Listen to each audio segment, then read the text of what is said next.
So 5 o'clock in the evening, Switzerland, broncolor webinar time. This is number 3. I'm Urs Recho. Warm welcome here to the studio once again. Today program is product insight of this beautiful power pack, the Scoro. We will run through all the features. I will hopefully explain you some new tricks and hints how to use it. But as well, I will start at the basics that those that are not familiar with the Scoro, that you know how easy actually it is to handle it if you want to use the basic functions, but as well then we dive deeper into the menu of the Scoro. Before we start, I would like to express a very warm welcome for those that have already attended our earlier seminar today. At 10 o'clock Swiss time, we had a first session, and unfortunately there we had some problems with the sound. It was obvious that we are people of the picture, not of the sound, so we had really some struggles there. I apologize for this. It shouldn't be like this, and it was clearly heard that, as I said, that we are people of the picture, not of the sound. So we are working now with a backup solution that we organized in the 5 hours in between. I have a backup solution here, so hopefully we have acceptable sound quality this time. Once again, apologies for the problems in the morning. Good, I already said today is product insight on Scoro Power Packs. For those that are with us for the first time, I would like to express or explain quickly about the series of webinars, because it's not only today. So we have planned a total of 10 webinars. This is number 3, and this is a product insight of on the Scoros. And 1 week from now, we actually use the knowledge we gained today about the Scoros, and we do a live shoot, a high-speed live shoot here in the studio. And like this, it continues, always product insight and then applications during a live shoot the next week. And this keeps us or me busy all the way through summer until September. So check out the schedule, subscribe to any webinars you would like to join, and I would be happy to meet you again, not only today. Right, what happens today? I would like to, as I said, I would like to start with the basics of the Scoro. Power adjustment, asymmetry, the limitations there are, or as well the non-limitations regarding how I can choose the f-stop from very high to very low power, asymmetry I would like to cover. I would talk about the modeling lights, and then as well we go deeper into the menu, talking about sequences, alternation. I would like to give you a demo in Photoshop, what you can actually do with freemask. And like this we go on. What else? Of course, flash duration is something important we have to talk about. What is this TO1, TO5 thing? Not too much boring theory there, but as well I would just like to show you some photographs that should make this very, very clear. Once or twice I will interrupt the presentation and read the questions that I get in the chat. I have 2 colleagues that are actually preparing these questions for me, that I don't have to read the chat all the time. So once or twice I will go there and answer the questions. Hopefully or preferably about today's topics, about the Scoro. If you have other questions about anything in lighting, about anything that happens in the studio, please use the Friday afternoon Instagram live chat as well here from the studio. This is 2 o'clock Swiss time here, and yeah, you have to calculate this by yourself at what time you can ask me questions on Friday afternoon. Right. Okay, so I think that's pretty much it. So let's get started. I will flip over now to a webcam, which is pointing down to the Scoro, that you can see the front panel actually quite nicely. And then like this, I would like to start talking to you about the best power pack in the world. Okay, so there it is. It is the Scoro 1600. So max power is 1600 joules. And I reach this power when I go here to power 10. So like all broncolor products, full power is 10, referring to 1600 joules here. And then I can go down with the power. Very simple. If I press the button long, it goes down a full f-stop, but I can make much more finer adjustments by pressing the up or down button very quickly. And like this, I adjust the power by 1/10 of an f-stop. So let's say if we are on 6 and I would like to have one f-stop less. This is one f-stop less is half the light, right? Okay, but half the light of 6 is not 3. This would be 3 f-stops less, but it's only 5. So always when I go up one full f-stop, this is linear, it's doubling the light. So from 7, double the light is 8. Okay, and then I can go from 1,600 joules all the way down to power 1, which refers to 3 joules. And this, of course, allows me to choose any aperture that I want in my photograph. You saw it blinking for quite some time. This was the internal discharge. Okay, so actually it charges unbelievably fast. Discharging takes a little longer. So what does this mean? I'm quite convinced that you all know what this means. If I can choose the aperture absolutely freely, I can work on full power. Exactly, there it comes.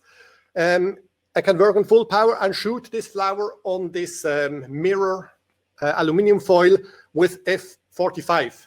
Everything sharp from the first to the last bit, or without changing the light. I do not have to change distances or positions or even light shapers.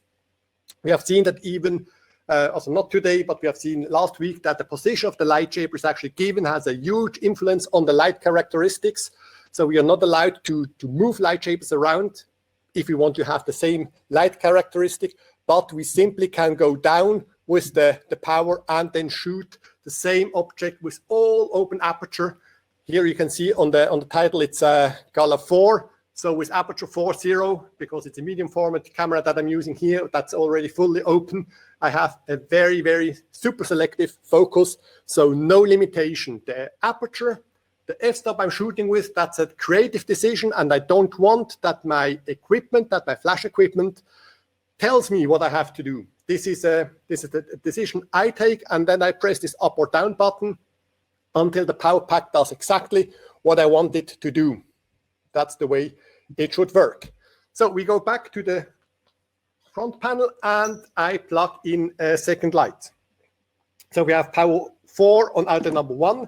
Second light is very high, so I go a little lower, that we have something more normal. So power 4, power 6, we have 2 f-stops difference between the 2 channels, which means we have 4 times more light here than here.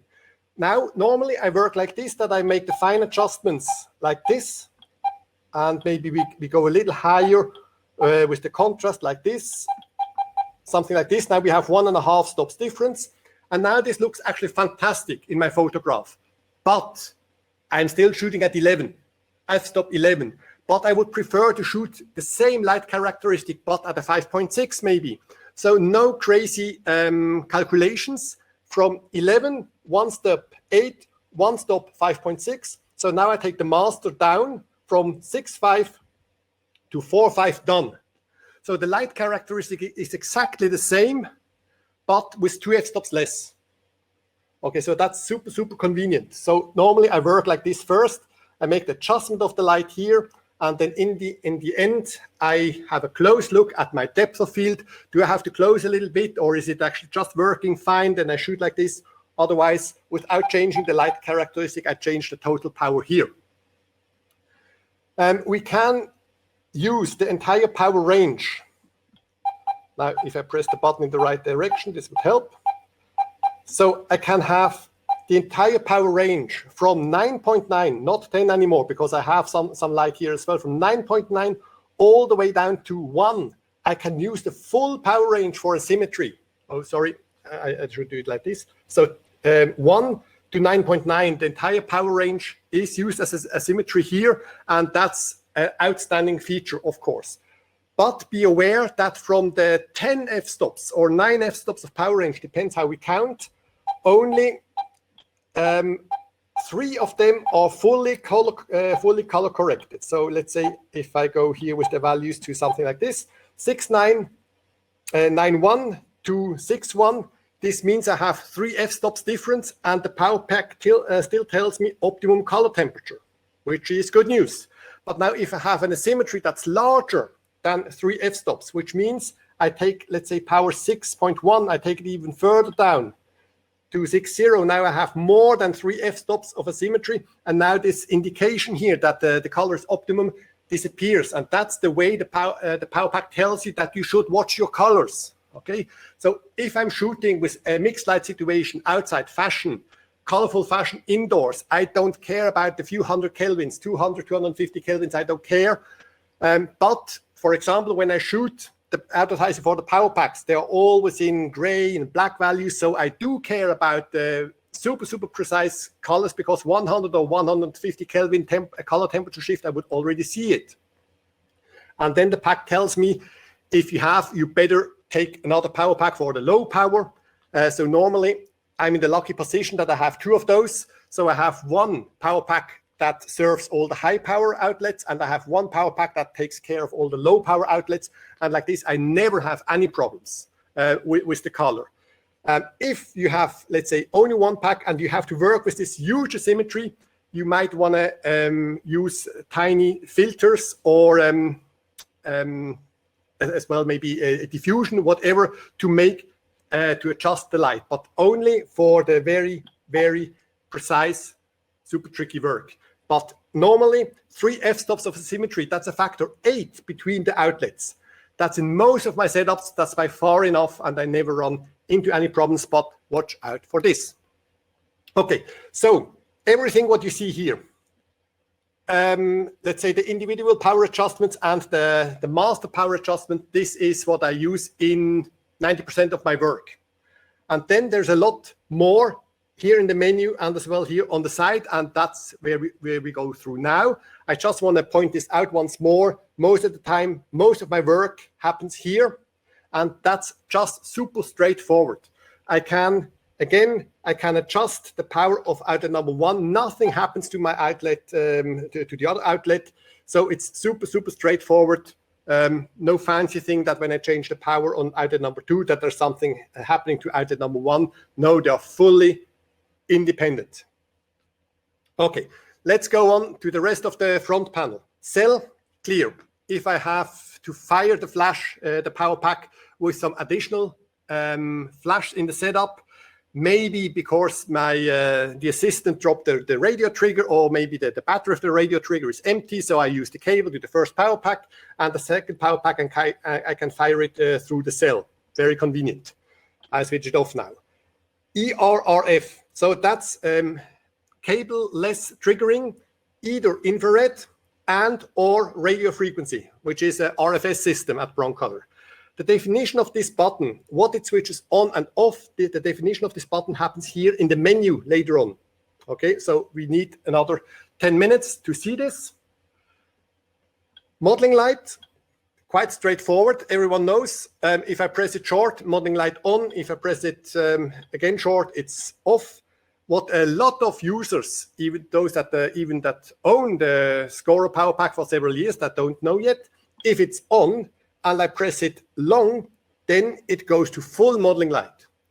I wanted to show this to you now when you look to the studio, but unfortunately, the webcam immediately compensates the exposure, and I can't show you this.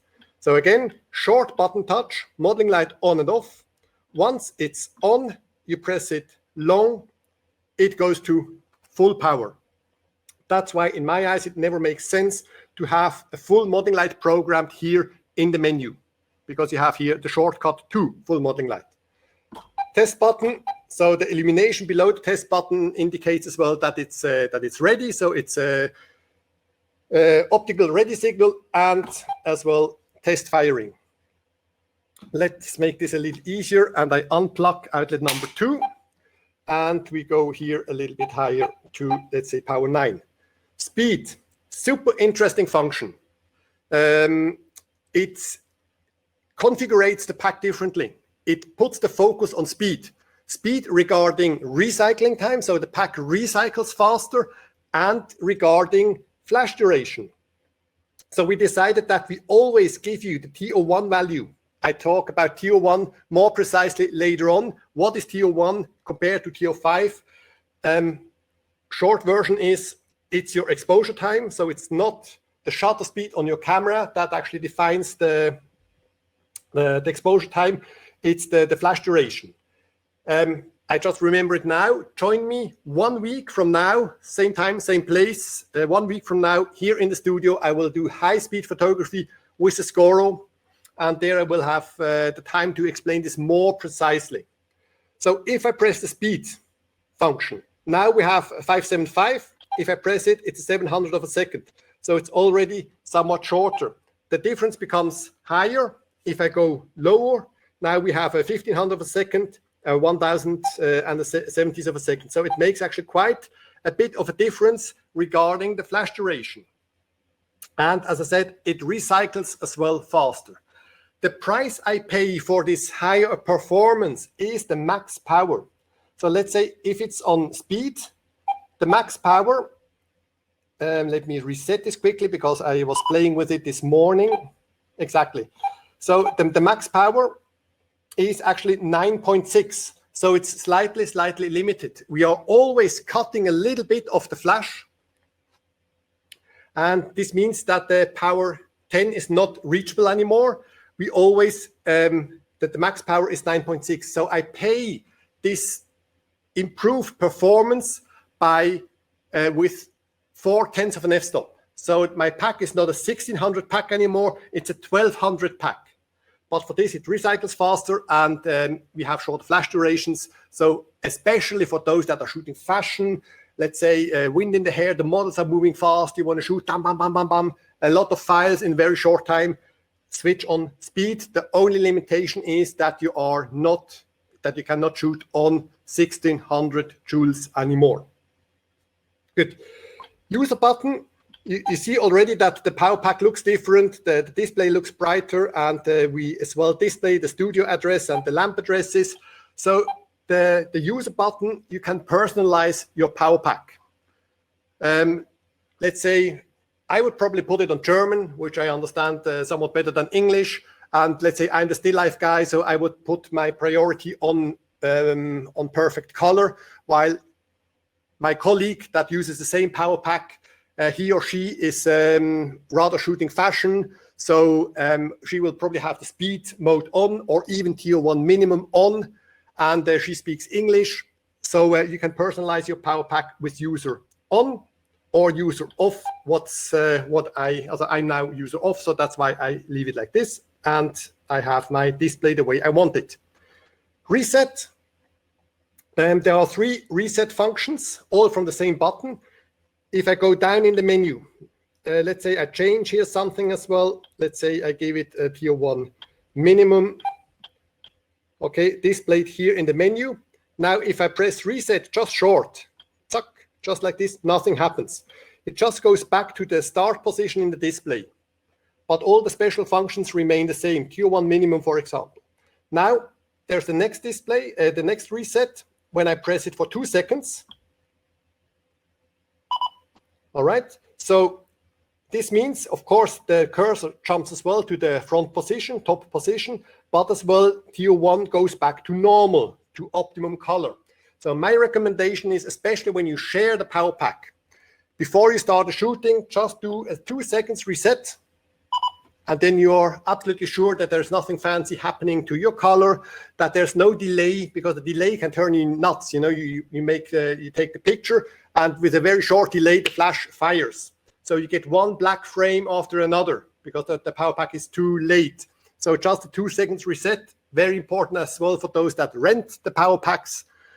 Just switch it on, reset, and you're absolutely fine. Good. So I would like to jump into the menu because we finished all this. I would like to jump into the menu and cover 2 or 3 functions before I have a first look at the list with the questions. So I did the reset several times already. So I press the menu button and it always starts at the same position, which is lamp number 3. Above this, I have Wi-Fi. It's off now because I don't want to run into any trouble, I really depend on my Wi-Fi environment now, because I would like to talk to you guys. So that's why I switched this one off, just to be double safe. And then down here I have the information about the lamps.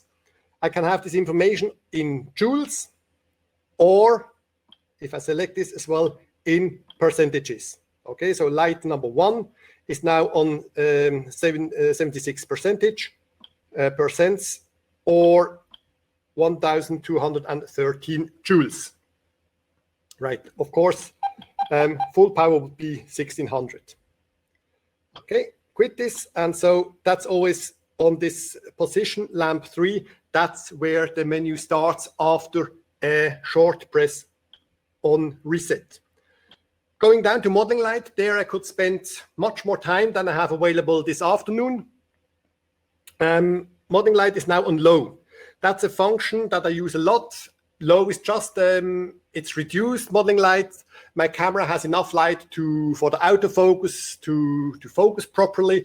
I see it clearly through my camera what's going on in front of the camera, but it's not too bright that the model has to close her eyes or his eyes all the time. So I work a lot on this level low, but my modeling light is not proportional. And if you really want to have proportional modeling light, this means that the modeling light has the same, or in between the lights, you have the same ratio from the power of the modeling lights, like later on with the flash, so that you have a kind of a preview what you can expect after you press the button and you take the picture with the flash. So the power of the modeling light is proportional to the power of the flash. And there we have different levels. This can be prop 1, which is very, very low in intensity, and depending on the power you're choosing here, you can choose a higher proportionality level. And this means even when you work at a very low setting, you can still, thanks to prop 4 or 5, you can still have a lot of modeling light, and it's absolutely proportional. If you combine several power packs, you don't have to calculate, let's say, oh, it's a prop, let's say prop 4 on this power pack, so maybe on the big one it's either 3 or 5. No, all the power packs on the same proportionality level, and done. It is as simple as this. If you work with one only power pack, it's even more simple. Then you go to prop max, which means the highest power attached. Now it's only 1, so 4.8 would have the full modeling light.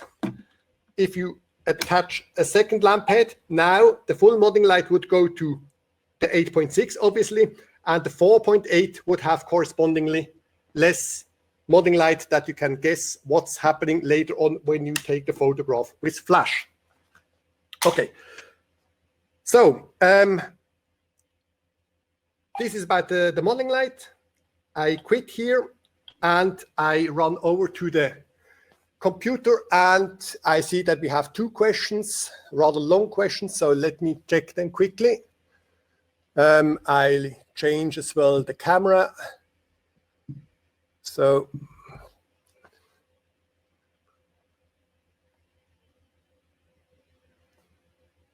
okay, so can you manage that? Okay, can you manage the power from the module on the camera? Or do you have to walk to the unit? No, you can do it from the camera. No matter if you work with RFS 2.1 or RFS 2.2, they all have the possibility to adjust the power per power pack or in the entire studio, but as well the lamp heads individually. You will see later on when I explain the studio setup that we have to give the power pack, we have to give it a studio address, and that's the address you put on the trigger as well. But beside this, you can as well give your outlets different addresses. So you cannot only go up or down with the power in the entire studio or per pack, but as well each light individually. You can do this from the triggers on the camera, RFS 2.1 or 2.2, or you can as well use the broncolor app, which is even more convenient because there you have graphical aids and so on. So yes, there are 3 different ways to do this. You don't have to walk to the pack all the time. So we have one more question for right now. What is the difference between the individual power adjustment and the total power adjustment? So the individual power adjustment, there's a little bit more. Okay, obviously this was not explained clearly. So with the individual power adjustment, I control the contrast, the look of my light, how dark are the shadows? Do you have a very high contrast or a very low contrast? And once I adjusted this, so let's say I work with a medium contrast like this, and then when I change the master power adjustment, they both, the ratio between the lights, so the distance between the lights remains always the same. They are both weaker or both stronger. So the light characteristic remains the same, but you're shooting at 16 or 11 or 8 or 5.6 or 4.0. So it has an influence on the depth of field, for example, but the contrast remains exactly the same. As I said before, I first always take care that my light looks good. Okay, so most of the time as well, I close the aperture a little bit too much. On a product shot, I probably start somewhere around 22 because I would like to see everything sharp. And then in the second step, me personally, I do this in the second step, that I have a close look at the aperture that I actually want to use. And so that's why I first adjust the light, the look of the light regarding contrast, the reflections, and so on and so on. And then I say, okay, but it would be nicer if I could open the aperture a little bit. So then I take the master switch and lower the power until I can use the aperture that I want to use actually. Okay, so we have one more questions on a Scoro 3200. Is it possible to limit the power to a port? It's sometimes no. You can. So somebody is afraid that he or she is using, I don't know. If you attach, for example, a Picolite has a flash tube of 1600 joules only, which is actually a lot because Picolites are most of the time they are used over short distances. So I have never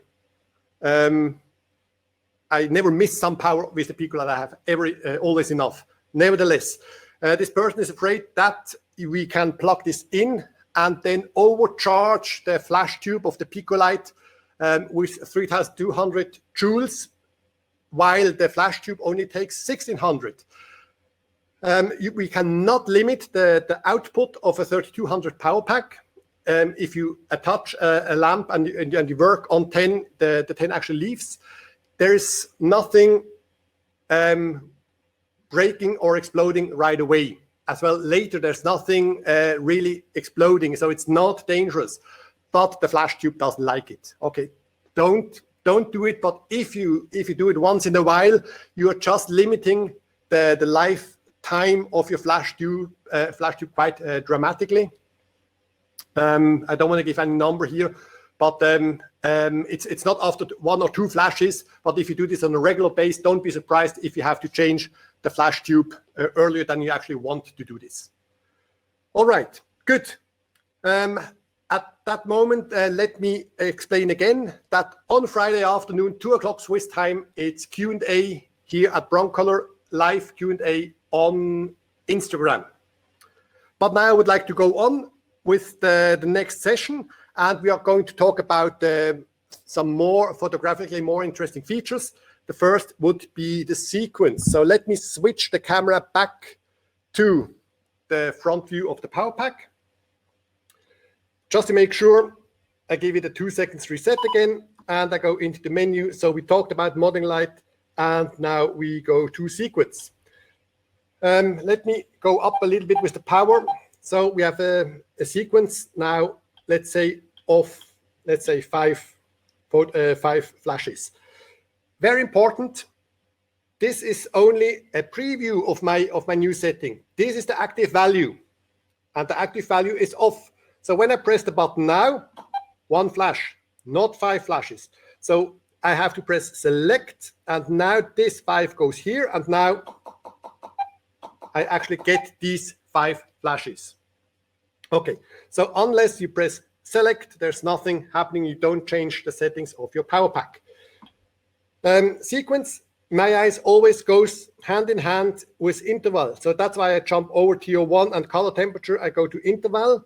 And if I select this and I press plus, And now it gives me the shortest possible interval, which is 0.19 seconds. Okay. Of course, if I go up with the power, this interval becomes longer as well. It goes to 0.36 seconds.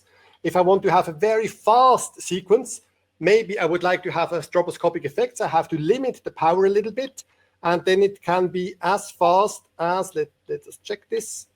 So 0.03 seconds. And this is almost like continuous light. I don't know if you see this. Oh, the mistake like before. This is still not active. I have to press select. I don't know if you hear it or see it. So now I have these 5 flashes in almost no time, in like a 1/10 of a second. Very interesting feature here, not only for these crazy stroboscopic effects or whatever. Imagine you have a camera that gives you 10 frames per second. And you want to know how much light does the power pack offer me if I want to work with the highest frame rate of my camera. So you're going to the interval, and your program with any sequence more than one, you're programming the interval you want. So let's say my camera has it's a 10 frames per second camera. So I give it the interval of 0.1 seconds. This time I don't forget it. This time I press select. And now I try to go up with the power. 4, still okay. 5, still okay. 6, no way. Okay, so it tells me now the interval would be 0.12.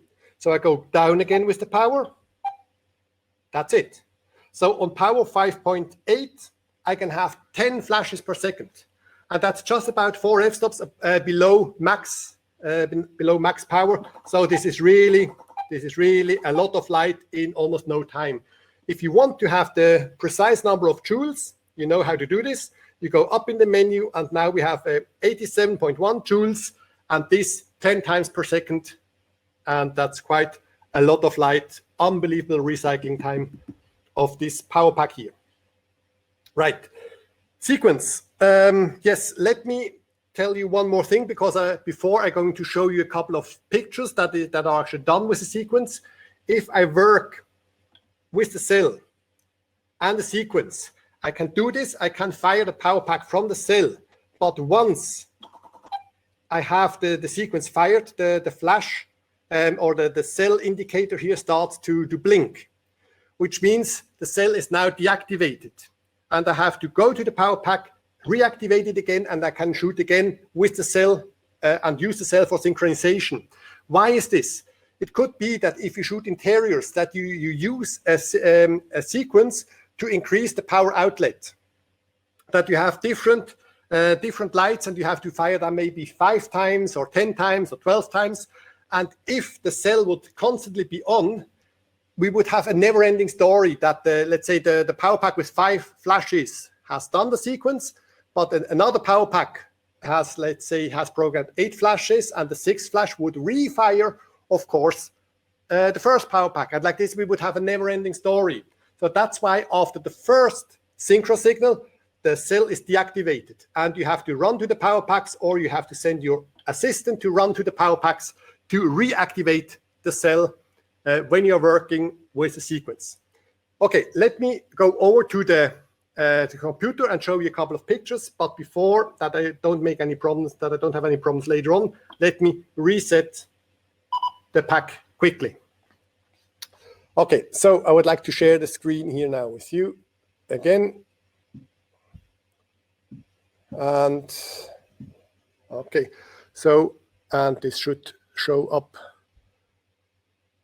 Here it is, yes, okay. So that's the classic picture, of course, from a sequence.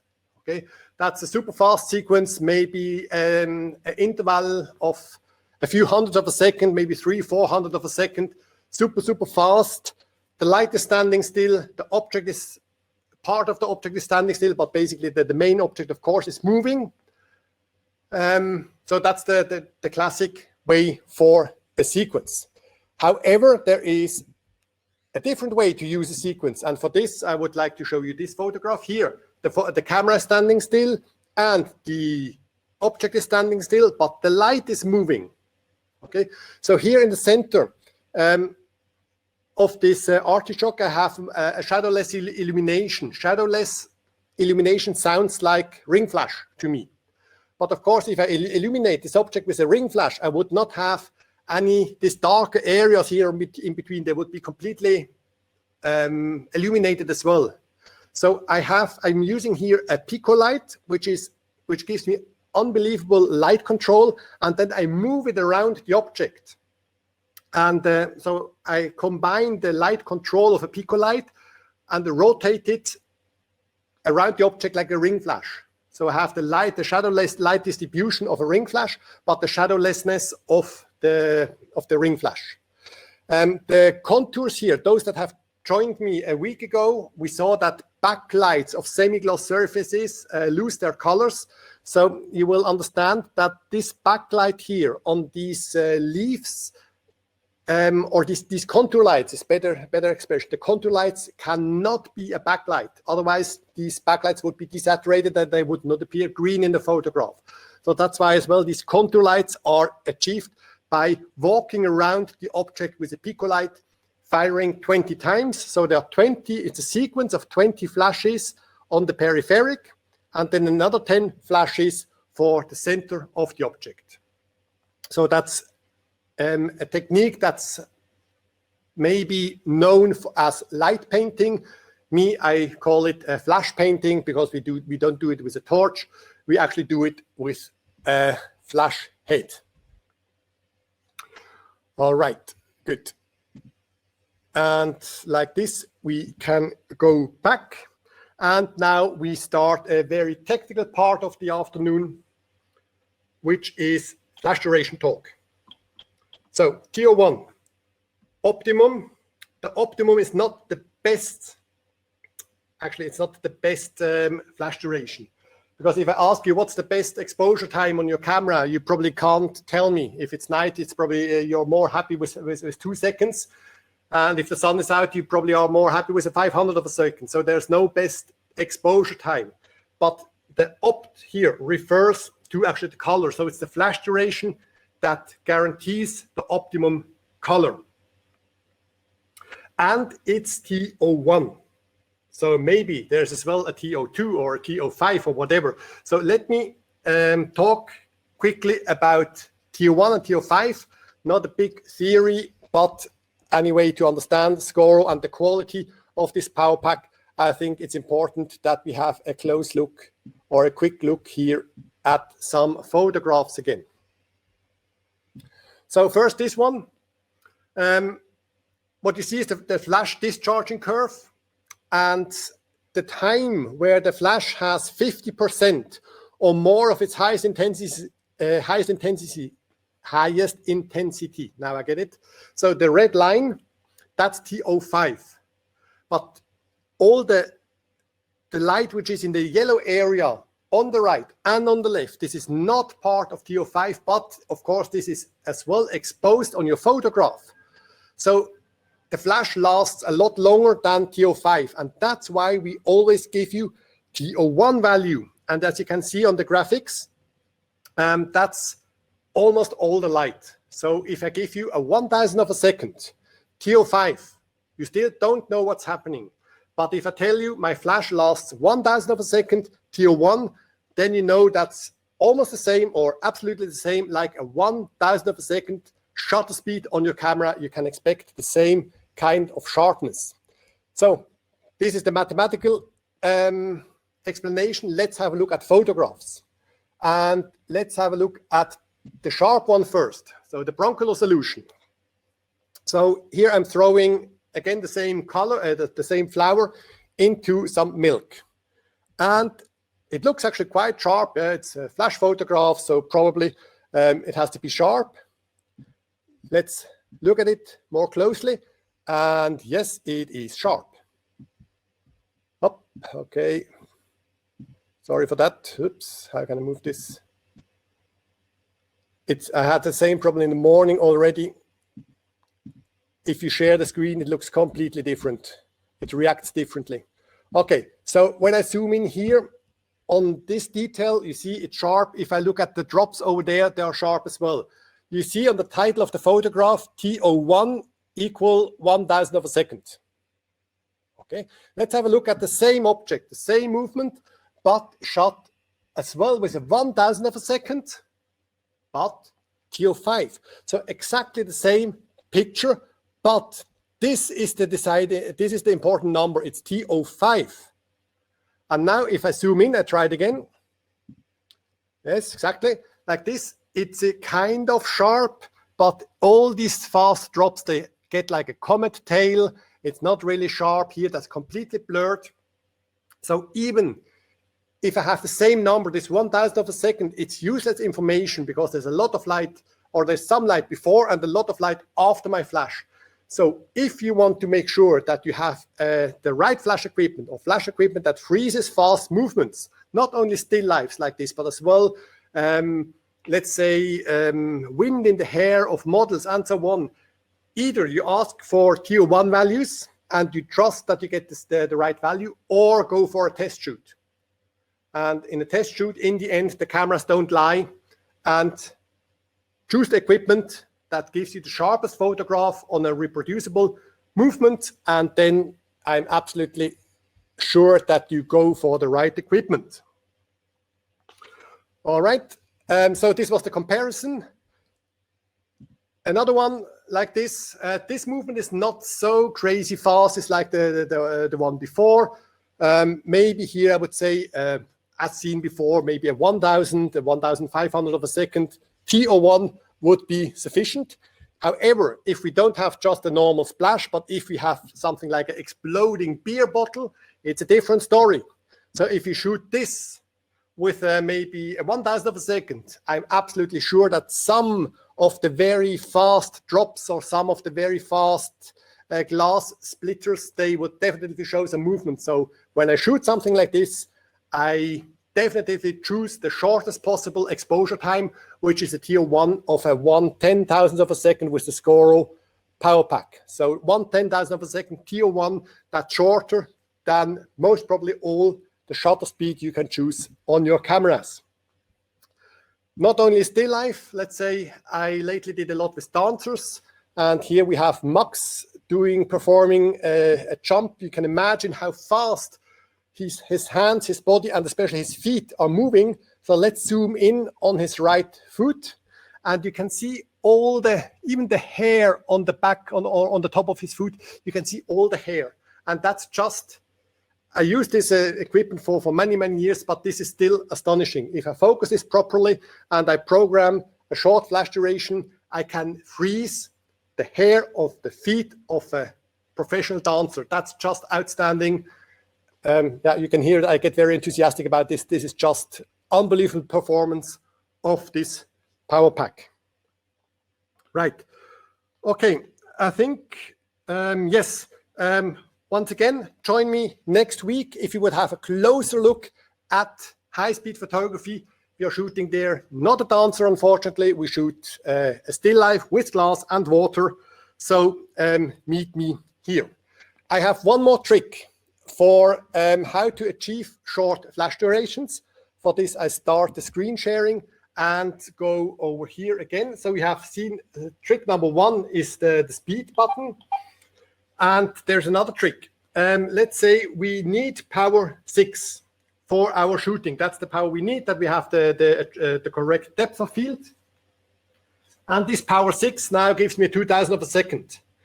If I have the possibility to get kind of the same light characteristic with a second light.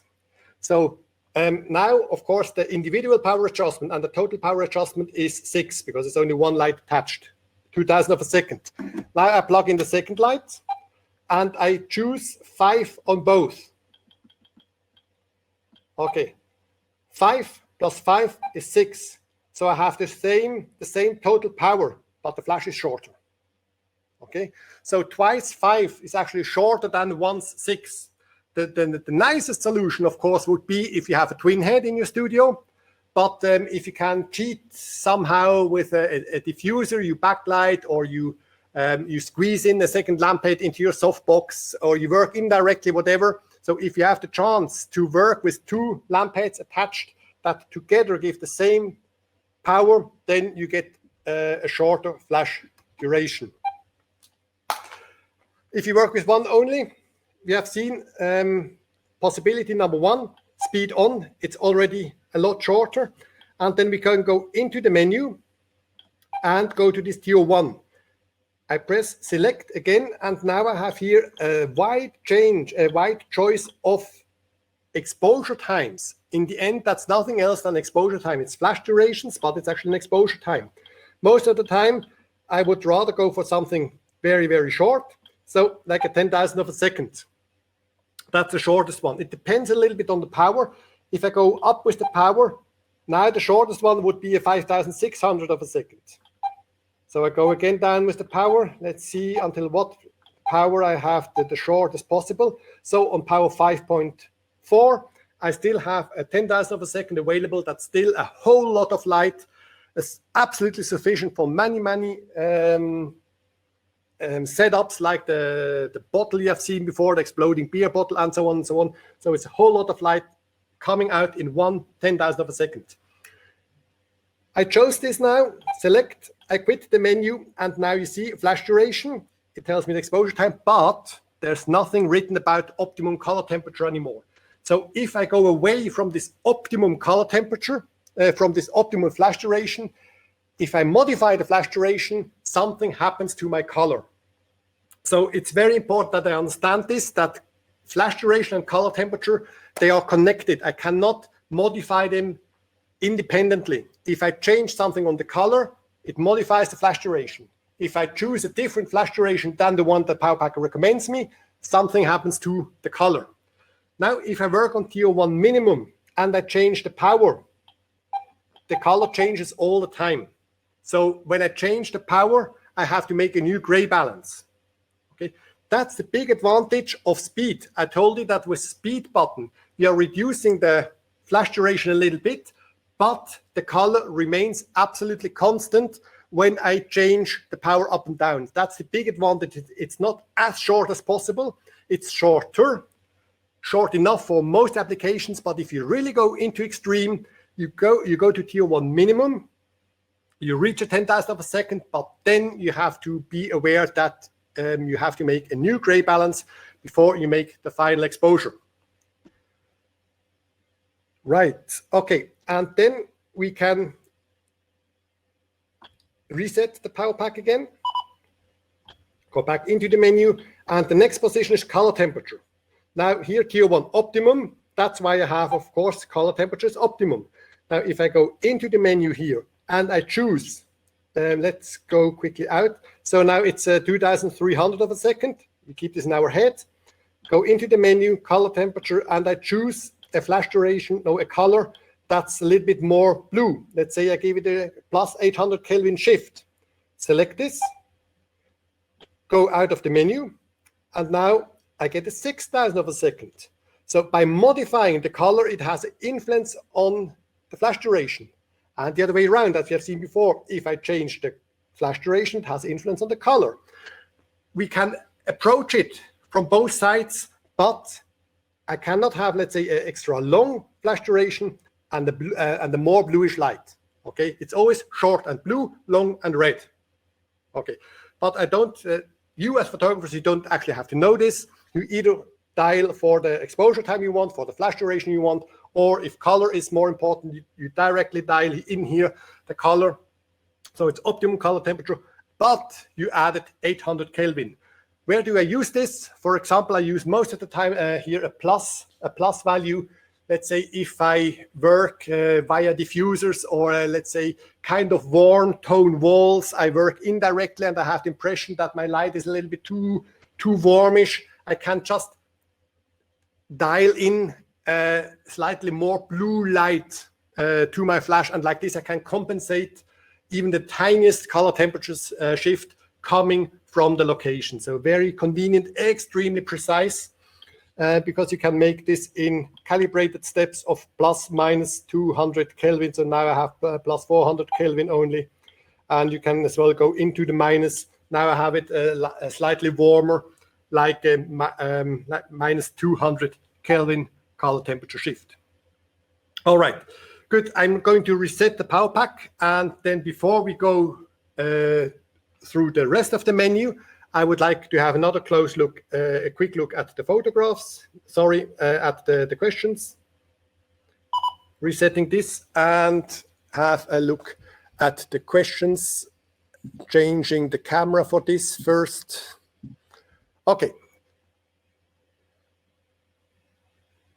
Can you program the different heads in asynchronous sequence? No. Sequence is per pack.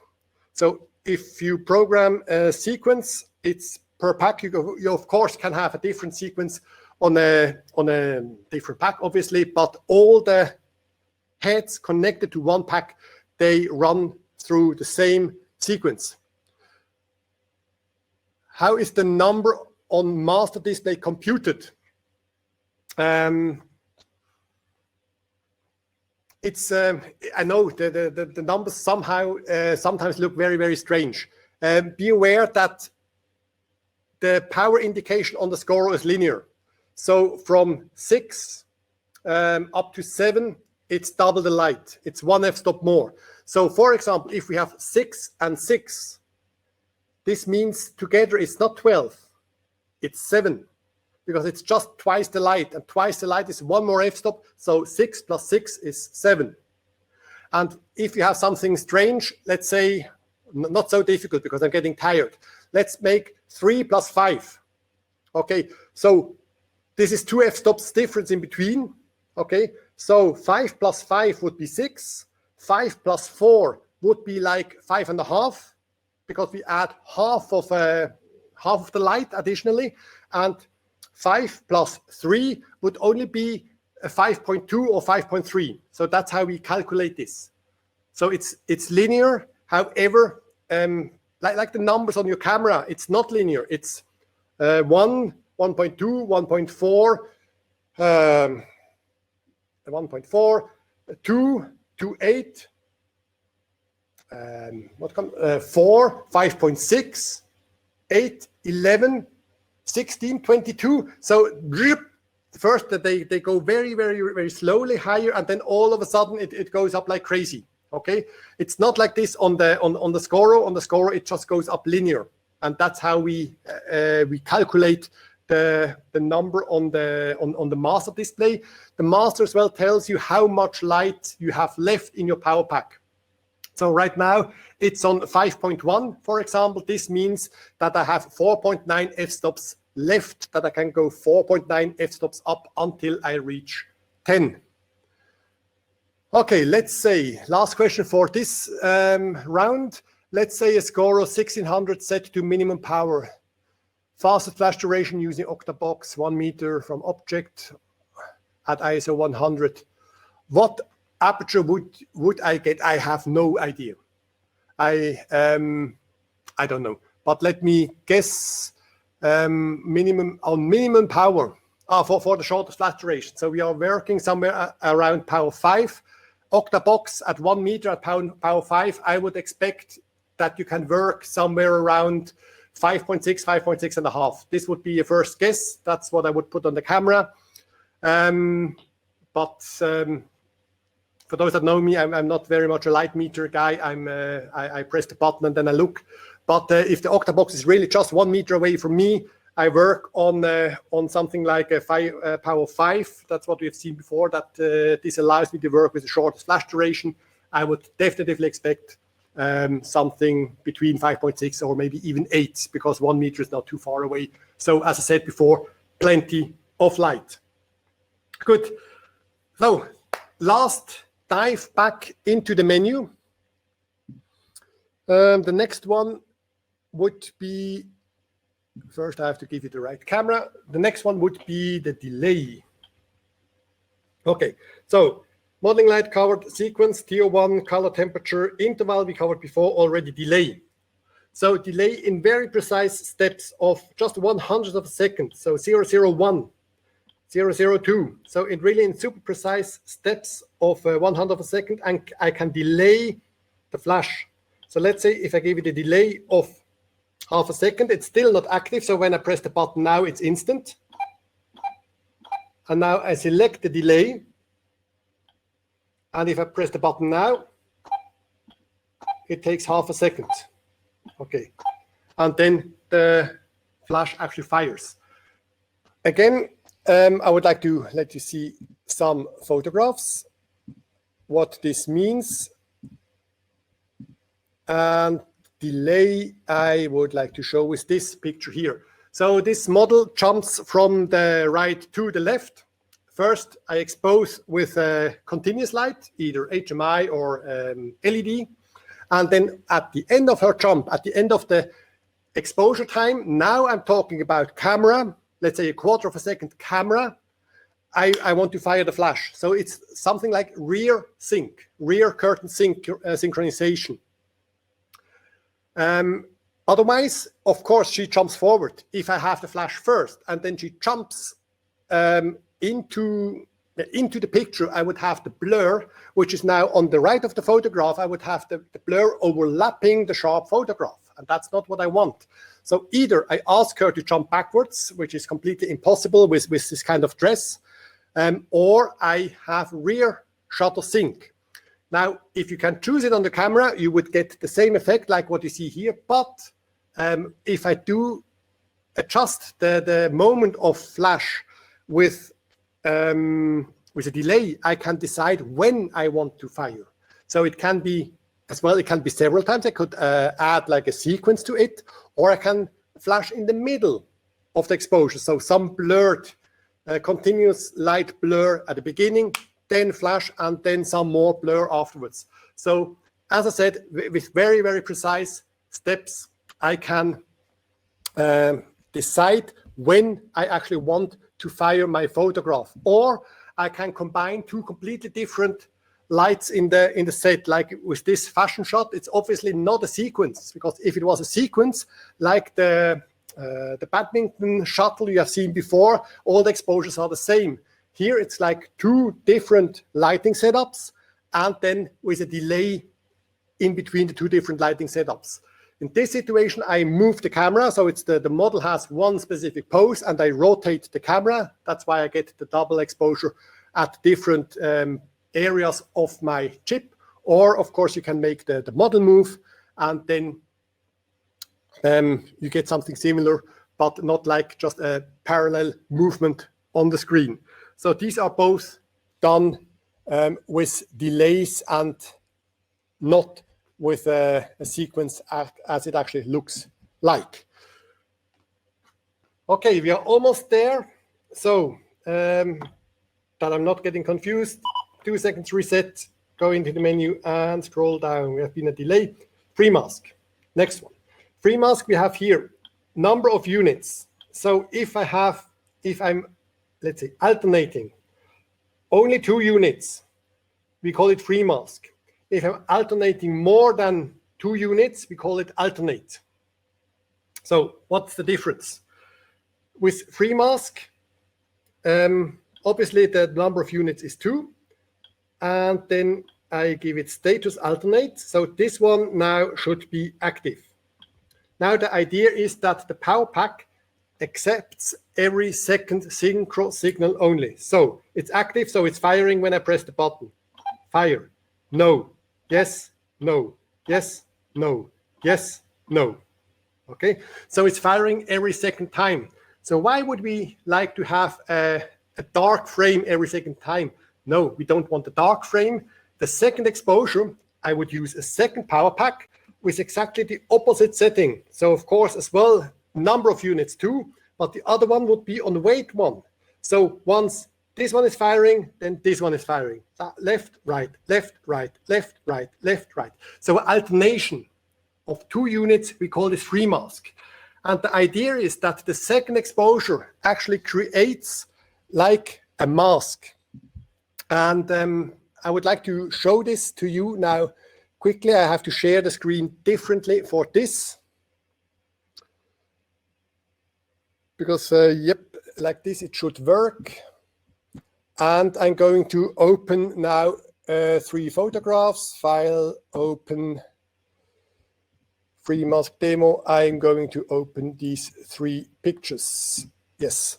Okay, and what we have here is a new background from Japan, from Kyoto.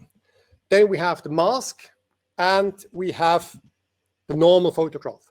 So that's now, the alternation would flip between mask, normal, mask, normal, mask, normal. So the idea is that we have like almost like an industrial production of masks. Now, what do I do with it? Let's take these down a little bit so I have it more under control. All right, so we start with the mask. You see that the mask is not actually very, very nicely done because my background here is just a softbox, is slightly too high in power. So you see that my white softbox is creating here a little bit of reflection. That's, you could say I should work more carefully. I say, no, I did this on purpose, of course. Okay, why? Because I will, I explain it while I do it. First of all, I invert the mask. Okay, so invert it. And now I copy the entire mask. So Command A, Command C, everything is copied. Now I don't need this anymore. And I apply it to my normal, so-called normal still life. I put it over this by Command V. By the way, what I'm doing here, this is nicely described in one of the blog posts on our website, broncolor.swiss. And now the fun part. By pressing Option Command 2, I define the luminosity as a selection. So the brighter a pixel, the more it is selected in a way. Okay, so Option Command 2. And now I add this. I click here on background, and I add this luminosity selection as a mask to my background. Now I don't need my layer 1 anymore. So layer 1 can be thrown away. And I pull this mask or this background with the mask over my new background. Exactly. So, and now the fun part is we already see it here. I explained before that my mask was not really very nicely. And now you can see that here where the background reflected a little bit, that here we have actually kind of transparency. It looks as if the background is reflecting in the cups. If I move it, let's say up here, it's green. And if I move it down, it turns red. If I move it over here, it turns bright green. Okay, so it's a super, super natural looking mounting of 2 photographs. And it does not only work with these kind of reflections, it works as well super, super precisely and nicely with semi-transparencies like a wedding dress or as well hair. So it's a very convenient and super fast way to mount photographs. Okay, so I'm going to put these away. Don't save. Don't save. And the last one is somewhere down here. Put this one away as well. Not saving. All right, good. First, I flip back to my screen. Oh, you see it already. I don't see it yet. Now we are on the same picture. So what is alternate? Number of units. So not only 2, but maybe 4. And then status alternate. Now I have not only active or wait, I have active, wait 1, wait 2, wait 3, wait 4. 1, 2, 3, 4 units, and the 4th is active. So let's say we take here, wait 2, select. Okay, now when I fire, it does nothing. It just goes to wait 1. I fire again, nothing. But now it's active, so the next one should fire. Yes, no, no, no, yes, no, no, no, yes, no, no, no, yes. Okay, so different reasons. You can actually, if you work outside in the sun, you need a lot of light. And if you need a lot of light to compete against the sun, of course, this increases or makes the charging time a lot longer. And by alternating several packs, you can limit the recycling time, the charging time of your Scoro packs dramatically. So where do you use this? You use this, as I said, for example, in sport, action photography, outdoors. And I would like to show this picture to you. Exactly. So we have, I did set up here 4 lights for each position of the yellow dressed athlete. I had 1 Cyrus, and at the end, for the final scene, on top of the basket, I had how's it called? A Para 88 illuminating the last scene. And then, unless during a sequence, I would press the button only once, and then the sequence fires like 4 or 5 times, whatever I program. Here is a different story. Here I make individual files. Every time I press the button, the next light fires. It's very important. I cannot shoot this here with a sequence, because the athlete would completely disappear because the background is lit with the sun or with the clouded sky. So if I want that the athlete appears clear in the photograph, I have to work with short exposure times and make individual photographs. But thanks to the alternation, I have no recycling times because every unit fires only once.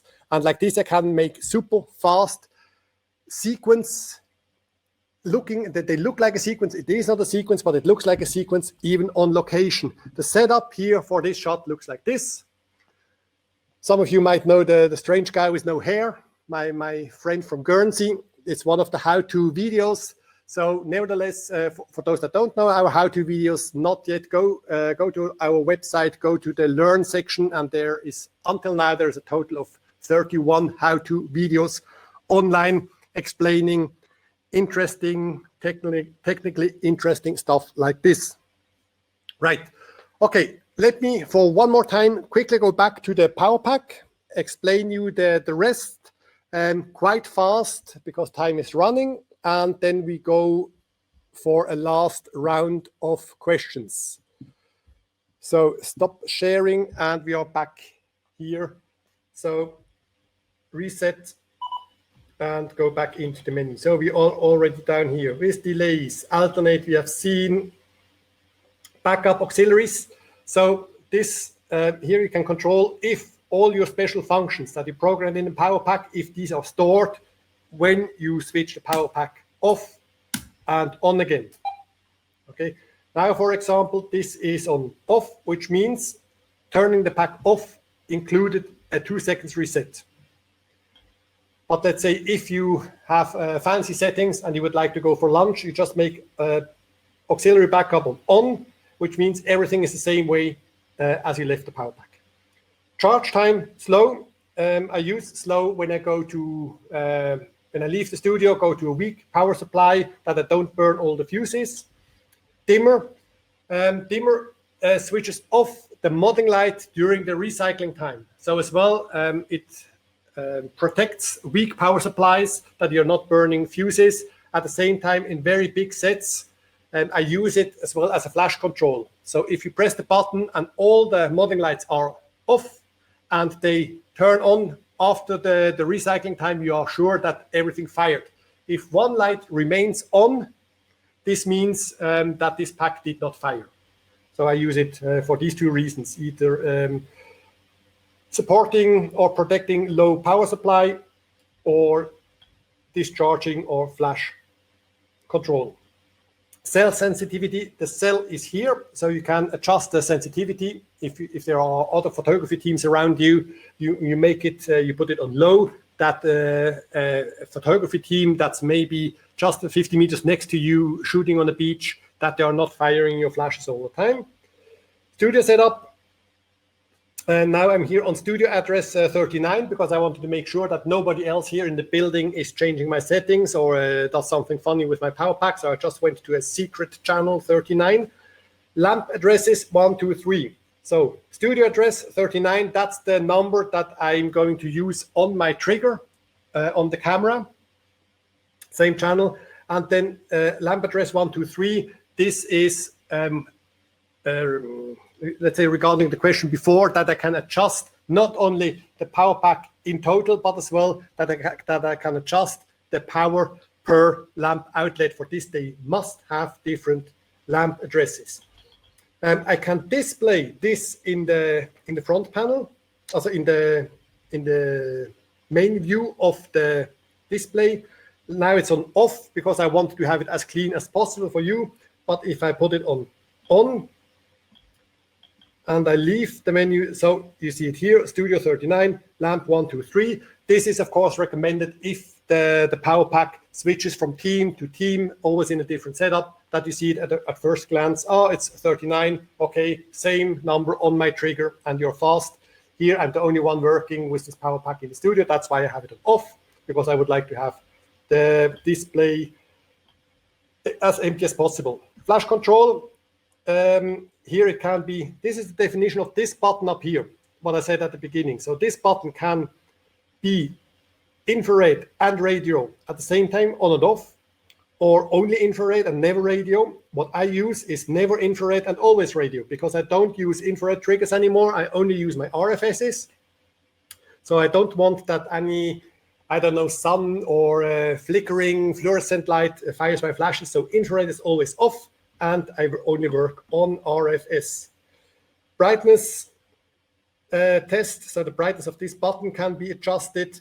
The audio ready signal can be adjusted. The volume of the key sound. So every time you press these keys, you get as well a feedback. Yes, I got it. So you can adjust this sound as well. Brightness display is now on low, because we during testing we saw that you get the best view. But if you work out in the sun, you can put it on high. It's much brighter, much more contrasty. But here in the studio, it's on low, so you have the best view through the webcam. And the last thing I would like to, almost the last thing I would like to explain is that all the settings you're programming, you can put them into memories. Let's say I have a very fancy setting and I'm going to put this into memory 1. Store, do you want to overwrite data? Yes, so it's all there. Now I can try something else and then say, actually what I had at 10 o'clock in the morning, this was much better. So you go back to memory 1 and you recall it. Right. If, let's say, you don't remember what is sequence. So you can read the manual, but I know most of the photographers don't read manuals. So you can press the help button and it tells you each release triggers the chosen amount of flashes. So every function, everything I explained you today is explained here in the help menu. Every single of this function in the language you chose before. Okay, so I think these were the memories. Max display. You have seen before that I can have, even when speed is on, I can have a max display of 10. That it's not, let's say, limiting me. When I work on speed, I can only reach 9.6, but I can tell the pack I would like to read 10, because it's easier to calculate the remaining power I have. So you can customize as well the power display. Flash sequence, that's a pre-programmed super fast sequence of flashes of I think it's 50 flashes, and I use this, let's say, if I use light shapers that do not have a modeling light, for example, the light stick has no modeling light, or if my modeling light is broken and I would still like to see where are my flashes going, so I can have this flash sequence, and this turns on the flash tube almost like a continuous light for maybe a second or something, so I have an idea where are my shadows going, do I have any unwanted reflections somewhere. Menu, okay. Daily counter, so today I made 344 flashes. In total, I made a little bit more than 26,000 flashes. Okay, but now what's coming below here, that's actually just for service reasons. There's promised the last function. Press user button for 5 seconds. Then we get a beep. and then we can go to easy mode. We can select easy mode, go on, select, and now if I turn the power pack off and on again, it's, guess what? It's on easy mode, which means that the menu is heavily reduced. So it's just these few functions, but no fancy things with freemask, no alternation, no color temperature control, and so on and so on. So if you're going for a straightforward shooting, you don't need the fancy settings and you don't really trust your assistant. You can go to user mode, to easy mode via the user button and make the power pack much easier, which is of course in my eyes a pity, but depending on how you use it, it could be useful. But of course, I think it's so very much straightforward and every function is explained. So of course, I always have it on, off, because I have the most fancy power pack in the world. I would like to have all the features available to me. So easy mode off, quit the menu, power pack off, power pack on, and I'm back in business with all the fancy possibilities in the menu. Good. So far about the power pack. Let me go over and switch the camera to me and answer the last questions. Does the 2 seconds reset clear the saved memory settings? No, the memory settings remain. There's no, we can actually not clear the memory settings. You can simply overwrite them. Okay, so if you have some secret settings, you can't delete it. You just have to write something else over it. So there's no delete. Can I mix Scoro and Ceros for the free mask technique? Yes, you can. Yes, because it's the same. They receive the same triggering signal, which is most of the time RFS, and yeah, you program alternation or a free mask on the Scoro. Let's say it was active, and then of course the Ceros is weight 1. I would probably choose the Ceros to create the mask, because most of the time you need only one softbox as a backlight, while with the Scoro you make the fancy still life. But yes, you can combine them.